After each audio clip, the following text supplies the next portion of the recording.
In this video, we're going to cover using third-party autoresponders. And that setting is over here under emails. And then we go to autoresponders. Now this is, for example, say that you want to use Aweber to also help build a list from your membership area.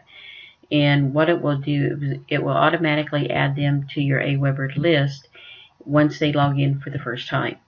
So you have to set some things up in order for that to happen. Now, it doesn't have to be Aweber. It can be GetResponse or any number of other autoresponders.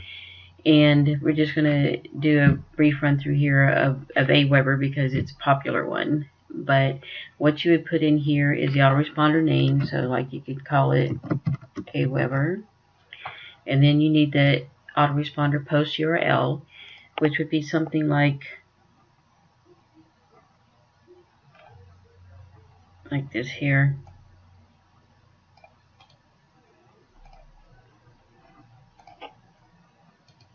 So you'd paste that in there, and you're not going to want that quote mark in there or blank spaces. Now the hidden form fields are usually a tricky section because it's going to be very different for each autoresponder, and there's a lot of different autoresponders out there, so we can't really cover everything obviously. But basically you're going to be looking for certain fields, input hidden fields, for example, like this one.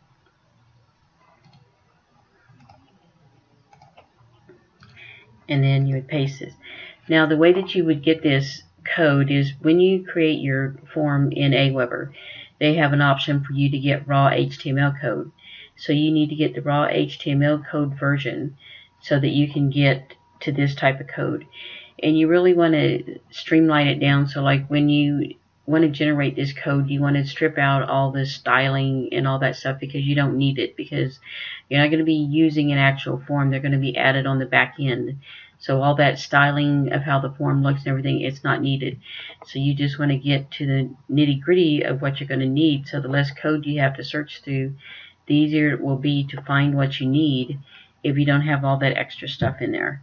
So basically what you're going to be looking for is like your email code for the name and email address. So they'll have something like in here, we'll say like input name. So then that field name goes down here. And for email, it will usually have input email. Now this is just kind of dummy code, so it doesn't really have everything here. So you would just type in email. Oops. And then to make it active, you just check this box and you save your settings. Now you're obviously going to have to create your list and everything in Aweber or whatever, and that will all be added in here. But like I said, you're basically looking for the input hidden name type of code, and it's going to be, like I say, it can really be different with each autoresponder that you use.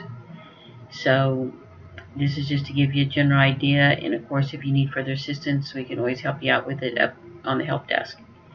And that concludes this video. Thank you.